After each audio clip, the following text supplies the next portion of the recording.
My opponents want to spend more money on it to extend it, and I'd rather invest in neighborhoods and basic services. So what we've tried to do is to mitigate the financial harm to the city, and now that we have it, we hope that people will take advantage of it. And like I said, on Reds games and Bengals games, I in fact predicted that it would work best on the weekends and at night. And in fact, when I proposed extending the hours till 2 a.m., I was criticized by my opponents.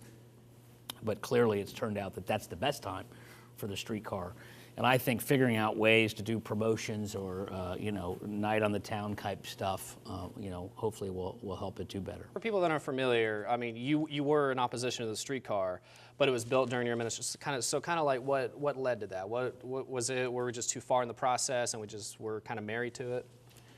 Well, the 2013 election, it was a big issue, and I campaigned against it. My opponent campaigned for it. After I was elected, but before I was sworn in, they sped up the construction, and they had started the construction before the election, but the voters still sent an overwhelming message to not spend that kind of money on a streetcar. But unfortunately, they, between my election and the swearing in, they sped up the construction, and then they were able to get city council to create a veto-proof majority to continue with the streetcar. So I was overturned by the process on city council. And since then, I've tried to make the best of it, and I've come up with an operating plan to tax the developers along the streetcar route to help pay the operations.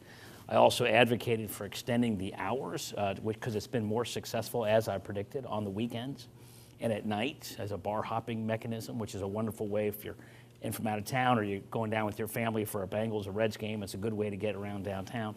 So we're trying to make the best of it. The extension of the line also kind of cures the weekday ridership, right? Because people uptown want to come downtown, downtown want to come uptown. Now you start to get that daytime ridership because people can rely on it, and it goes a little further. So what would that extension look like? I don't know. I mean, I think we're still figuring that out. I think initially uptown, downtown was the connection along Vine Street. We haven't had a new study done in a long, long time, and we have to see if that's still feasible, if that's the best route. People were talking about eventually having a crosstown route off of the Uptown Loop. My vision is that before I die, we have regional rail in our city. Yeah. We're in an age where we didn't invest in the city for 50 years because of suburban flight. And so we have to invest aggressively in our city because people want to be in cities again. And I understand why people feel like, hey, what about me and what's next? And that's why I'm running for mayor, because we should be able to deliver to people in Bond Hill what they need in their neighborhood. They're not seeing the benefit of our growth.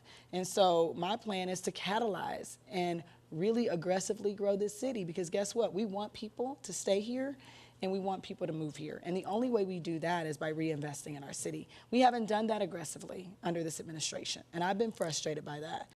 If you want to be a cheerleader for failure and do everything possible to make it fail and highlight every single failure at every single point, and then don't properly manage it, of course it's going to fail. You have to engage a larger audience. We don't do that. Not we, they. Those in City Hall have not done that. Instead, they want to have a continued battle about the streetcar, no matter how small and petty it is. We have a streetcar. That is done. We've had 3 elections about it, and now we need to make sure to move on to create a larger vision to connect people to access, opportunity, and jobs. The streetcar, if I win, if the incumbent mayor wins, if the incumbent council member wins, there is a streetcar. They're not shutting it down. This is a distraction. The question is, what type of transportation system do you want for the city to make sure we are creating more economic development and expanding jobs? We're going to have a larger focus and a vision that goes beyond just talking about the streetcar.